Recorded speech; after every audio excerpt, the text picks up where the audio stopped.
네, 정치 좀 아는 누나들 최민희 전 의원, 진수희 전 의원 오늘도 나오셨습니다. 어서 오십시오. 네, 안녕하세요. 네, 그 장관 인사청문회로 아주 논란의 시기를 보냈는데 이번엔 또 이미선 헌법재판관 후보자가 논란입니다. 35억에 달하는 주식, 이게 이제 가장 큰 쟁점으로 떠올랐는데 진수희 전 의원 어떻게 보세요? 뭐 무슨 얘기를 어떻게 들을지 모르겠는데, 그러니까 헌법재판소 재판관은 다른 데도 아니고 우리나라 법률기구의 최고 권위를 가진 그 법률기구이고 고도의 윤리 기준과 도덕성을 이 요구되는 그런 자리인데 이게 단지 불법이 아니었다는 이유만으로 이게 양해가 될런지 저는 좀 의심이 되고요. 저는 이 상황을 보면서 이 자리 그 지명을 수락한 이미선 판사도 제가 이해가 잘 안 되고요. 이걸 알고도 지명을 하니 청와대 인사검증 라인의 사람들도 제 상식으로는 도저히 이해도 납득도 안 되는데 촛불 정신으로 집권했다고 자부하는 특히 문재인 정권이 지향하는 도덕성의 기준이 이 정도밖에 안 되나 싶어서 저는 실망을 금할 수가 없고 많은 국민들이 저는 비슷한 생각을 하지 않을까 싶은데요. 저는 이 정권이 적폐로 몰고 있는 과거 두 번의 보수 정권 하에서도 이런 분을 지명했던 적이 있었나 싶은 생각이 들어요. 예컨대 뭐 집 세 채 가진 사람을 국토부 장관에 임명을 한다든지 그 수십억 주식 투자를 지난 10년간 뭐 그럼 매일 했다는 얘기거든요. 5,500회 정도 샀다 팔았다 뭐 이렇게 하면 거의 매일 아니면 하루에 뭐 두 차례 또 했었다는 그런 건데 본인은 이제 전부 남편이 했다. 자기는 몰랐다. 아니 그러니까 그것도요. 저는 이 정부 들어서 맨날 무슨 일 생기면 전 정권 탓, 언론 탓, 야당 탓, 그게 남 탓하 이게 바빴는데 이제는 남 탓도 모자라서 김의겸 대변인은 아내 탓하고 이분은 남편 탓하고 이제 가족 탓까지 한다. 그리고 저는 또 이걸 떠나서 저는 이미선 판사가 청문회에서 보여준 그 답변 태도를 보면서 이 나라 최고 권위를 가진 헌재 재판관이 되기에는 소신도 강단도 뭐 도덕성은 제껴놓고라도 소신도 강단도 전혀 없는 이런 분이 헌재 재판관이 된다? 저는 좀 동의하기가 힘듭니다. 자, 최민희 전 의원. 이명박 정부에서 청문 보고서 채택 없이 임명한 사람이 18명입니다. 지금 까먹어서 그런데 땅을 사랑해서 뭐 땅을 샀다에서부터 별의별 일이 다 있었습니다. 그래서 이 이미선 후보자를 가지고 옛날 고리 짰고 다 꺼내면 그 자료를 다 가지고 얘기해야 될 것 같고요. 우선 저도 35억이나 주식이 있다? 좀 놀라게 되죠. 진짜 돈이 많은가?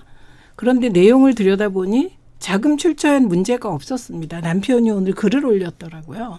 글을 올린 거 보니까 자신의 세전 월급이 5.3억이다. 그리고 그 돈을 뭐 어디에 투자를 할까 하다가 주식을 하게 됐다. 그리고 자기는 부동산은 하지 않는다. 그 얘기를 했더군요. 그래서 이게 자본 출처에는 문제가 없습니다. 근데 35억이 너무 많은 거예요. 그래서 저는 불법성이 있었다면 그건 뭐 논외겠죠. 근데 불법성이 없었다면 헌법재판관은 남편 주식 투자를 하는 남편이 있으면 안 되나? 헌법재판관은 남편이 주식 35억을 가지고 있으면 안 되나? 근데 나는 왜 이렇게 거부감이 들지? 저 자신도 이런 고민을 하루 종일 했습니다.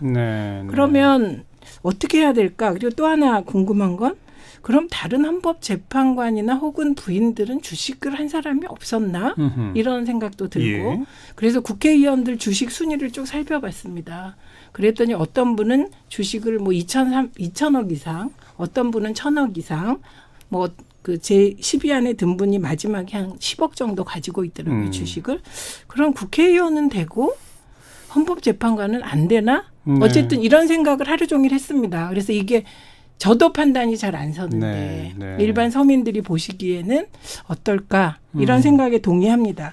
그러나 없는 불법을 불법으로 몰아간다거나 또 자본주의 사회에서 돈을 번 분들이 부동산 투기를 안 하고 주식을 하는 것은 그거는 일정하게 평가받아야 될 부분인 것 같고 예. 또 남편이 했다는 말 저는 이해합니다. 왜냐하면 제가 국회의원 시절에 그 우리 남편이 주식 있는 걸 공직자 재산 등록하면서 처음 알았거든요. 저는 전혀 몰랐어요. 근데 물론 액수는 뭐 비교할 수 없이 아주 적은 액수였지만 그래서 그 부분은 사실 같습니다.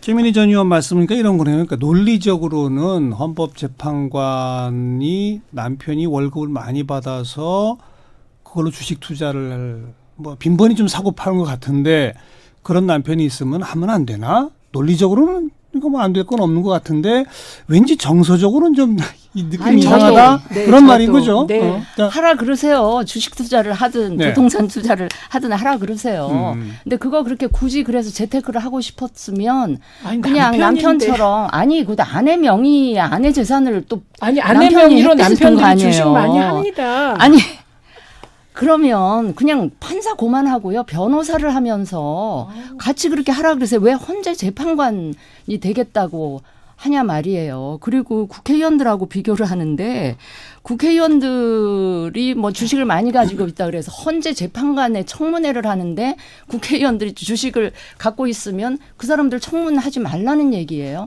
그건 아니잖아. 인사청문 제도가 가지는 그 제도를 이야기를 해야지. 그 청문회 참여하고 있는 사람들 아니 그러면 아니 그 의원님, 얘기는 제가 그만할게요. 그게 아니 제 얘기 안 끝났어. 저는 이거를 왜 이렇게 감싸는 흥분하시는지 이해를 이걸 못하겠어요. 아유 흥분하죠. 국민들이 왜 흥분하고 하죠? 있으니까. 이명박 같은 사람도 대통령으로 뽑았는데 왜 흥분하세요?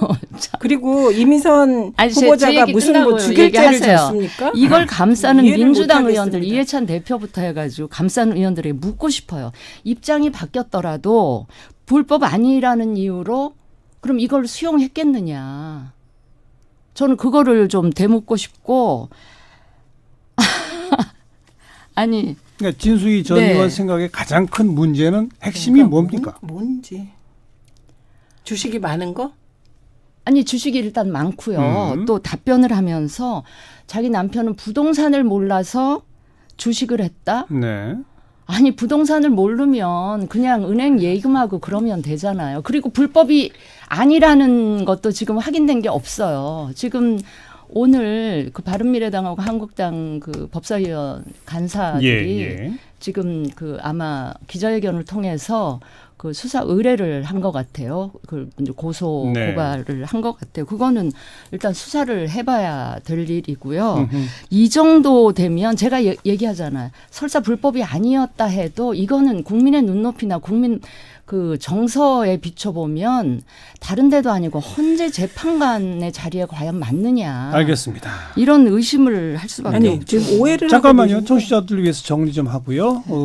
내부 정보를 이용한 거래 같은 것이 있었느냐 없었느냐 의혹 제기가 지금 나와 있는 상태고 관련된 재판을 맡은 적이 있는데 그 재판의 성격과 주식 거래와는 연관성이 있느냐 없느냐 이것 역시 이제 의혹이 제기된 상태. 현재까지는 그런 상태라는 거 좀 말씀드리고요. 자, 확정된 게 아니고 최민희 전 의원.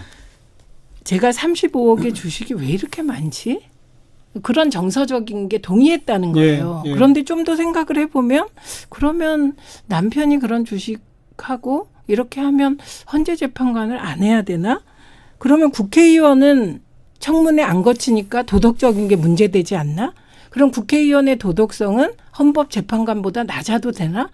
이런 생각을 고민했다는 겁니다. 네. 그래서 저는 제 결론은 국회의원이든 헌재 재판관이든 공인은 똑같은 도덕성의 잣대로 봐야 되는 거다. 그리고 만약에 지금 제기된 의혹들이 사실이라면 그건 뭐 논할 여지가 없지 않습니까? 근데 그게 의혹일 뿐이고 확정된 게 아니다. 이런 말씀이죠. 그리고 그 누가 35억 있는데 별거 아니다 이런 사람이 있겠습니까? 다만 이제 불법성은 예, 근데 없으니 들여다보면 돈 출처에 문제가 없고 불법성이 없는데 그럼 우리나라 50대 판사들은 다 이렇게 돈이 많은가? 이런 여러 복잡한 생각을 하게 되지 않겠느냐. 예. 이 부분은 국회에서도 동의합니다. 여기서 또 한 번만 끼어들어서요. 이미선 후보자가 네. 불법 사항이 드러나면 자진 사퇴하겠다. 주식은 전부 매각하겠다. 헌재 재판관이 되면 또 퇴임한 후에는 영리 활동하지 않겠다. 이런 입장들을 냈는데 그것까지 포함해서 어떻게 보세요? 진수희 전 의원. 저는 이 정도도 이쯤 됐으면 저는 그냥 자진 사퇴가 그만 옳다? 자진 사퇴하는 게 저는 맞다고 봐요. 좀 이렇게 되게 구차하고 궁색해 보여요. 다른 데도 아니고 헌재 재판관의 위치에 앉아 있을 분이 그것도 임기가 6년이나 되죠. 예. 그거는 좀 아닌 것 같아요. 음. 그래서 사실은 이 정부의 각 직책마다 국민들이 그 어떤 요구하는 기대하는 도덕성이나 윤리의 수준이 있잖아요. 네. 법은 훨씬 뛰어넘는 수준이고요. 더 높다.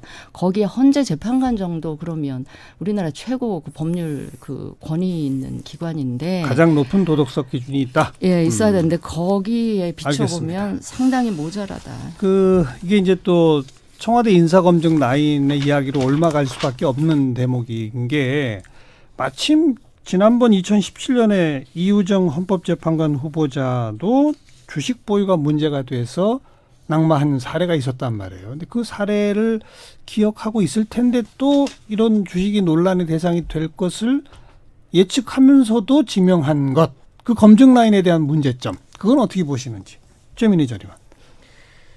일단 그 청문회 과정에서 장제원 의원하고 후보자의 답변이 있었습니다. 주식에 관한 구체적인 자료를 냈느냐, 요청 받았느냐 그랬더니 아니라는 답이 계속 나왔는데 그거는 오후에 후보자가 다시 수정을 했습니다. 예. 자료 제출을 다 했다. 예. 그래서 이걸 구체적으로 검토했다는 것이죠. 그런데 이게 불법성이 없으니 주식의 거래나 그렇죠. 이런 데 있어서 그런 소명한 자료가 불법성이 없으니 통과시켰을 겁니다. 그래서 이 부분에 대해서는 역시 지금 야당에서 의혹으로 문제 제기하는 것들 그게 의혹으로 끝나면 사실 야당이 할 말 없는 것이고 네. 그게 의혹이 아니었다면 그건 그럼 진짜 검증 과정에 문제가 있는 거라고 것이고. 봅니다. 그 의혹이 사실인지 아닌지는 뭐 지금 고발 들어가면 수사 결과 나타날 것이다. 이렇게 보신다. 네.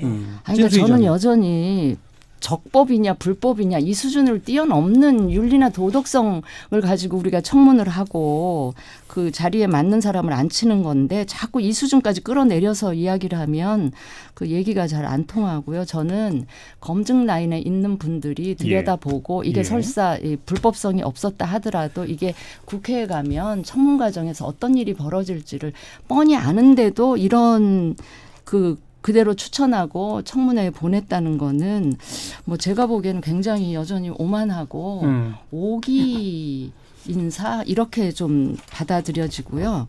저는 상황이 이쯤 됐는데도 이 인사 검증 라인에 있는 분들을 대통령께서 안고 간다. 심지어는 어떤 말까지 나오냐. 이 인사 검증 라인에 있는 분들이 대통령의 엑스맨 아니야. 막 이런 얘기까지 나올 정도로 지금 대통령 인사권자인 대통령께 엄청 부담을 드리고 있는데 그럼에도 불구하고 안고 간다. 이건 대통령께서 그냥 짐을 안고 가는 거 아닌가 싶어서 뭐 야당 입장에서는 계속 안고 가면 계속 공격할 거리들이 있어서 뭐 나쁘지는 않을 것 같기는 해요. 네. 제가 한 말씀 말씀하세요. 최민희 전 의원. 지금 전 정말 이상합니다. 자유한국당 쪽이나 야당 쪽 분들이 대체로 정치인들이 다 주식도 많고 부동산도 더 많으신 것 같아요. 자본주의의 논리를 얘기하십니다.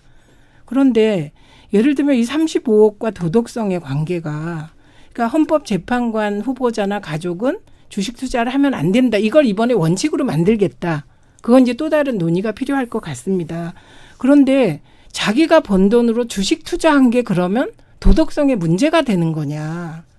저는 그거는 거꾸로 제가 문제 제기를 해야 될 것 같아요. 별로 그런 뭐랄까요. 그런 사람들이. 근데 왜 그쪽에서 그러는지 좀 이해할 수가 없고 또 하나는 바른미래당은 모르겠지만 자유한국당은 지금 모든 걸 흔들겠다고 하는 것 같습니다.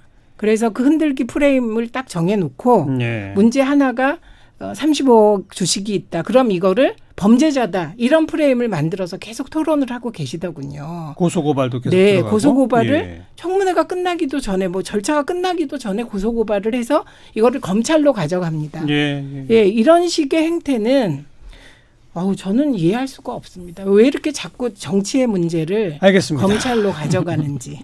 자, 뭐 이쯤 되면 이미선 후보자에 대해서는 양쪽의 주장과 목소리를 충분히 전달해 드린 것 같으니까 판단은 청취자분들한테 맡기고요. 오늘 두 번째 토론 주제는 뭐 시간이 길지는 않습니다만 지금 추경 얘기가 나오고 있습니다.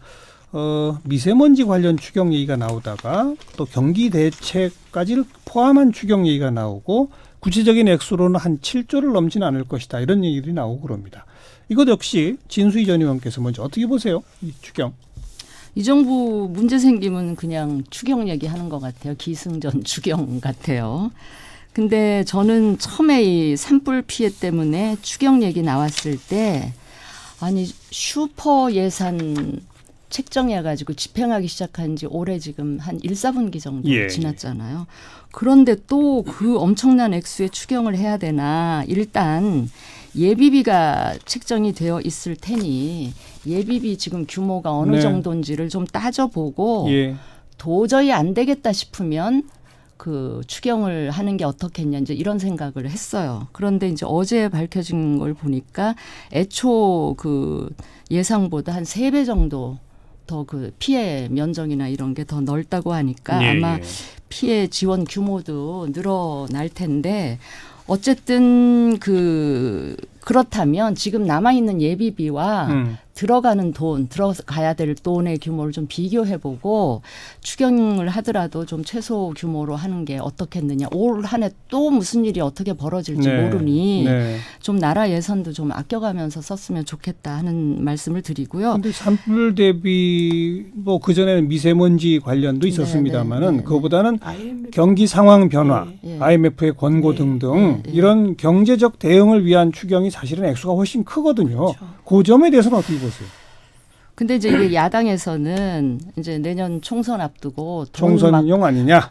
총선용으로 돈 마구 풀어서 경기를 그냥 인위적으로 부양시켜 가지고 국민들로 하여금 약간 착시 경제가 좋아지는 거 아니냐는 착시 효과 일으켜서 이걸 선거에 이용하려고 하는 거 아니냐는 의심은 당연히 야당 입장에서는 해야 하고요.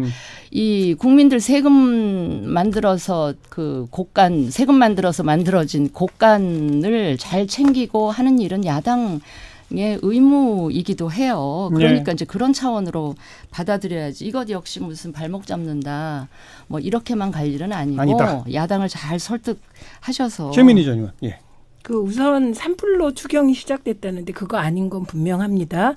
왜냐하면 IMF가 경기가 올해 내년 계속 안 좋을 거고 한국처럼 대외 의존도가 높은 경제의 나라는 정부가 확대 재정을 통해서 미리 선제 대응을 해야 된다. 그러면서 확대 재정 속에 추경을 권고를 했습니다. 미리.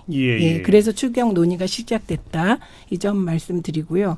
그리고 미세먼지 추경, 산불 추경 이런 세부적인 사항에 대해서는 저는 강론은 야당의 의견을 들어야 한다고 생각합니다. 그런데 야당 머릿속엔 총선밖에 없는 거예요. 이게 추경을 한다는 것 자체가 정부 여당엔 부담입니다.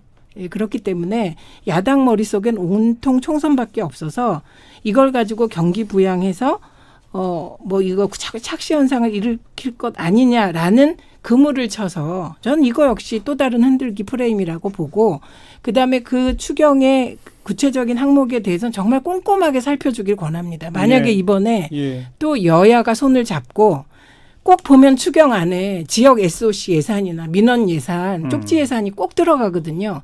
이런 거나 국회가 안 해줬으면 좋겠습니다.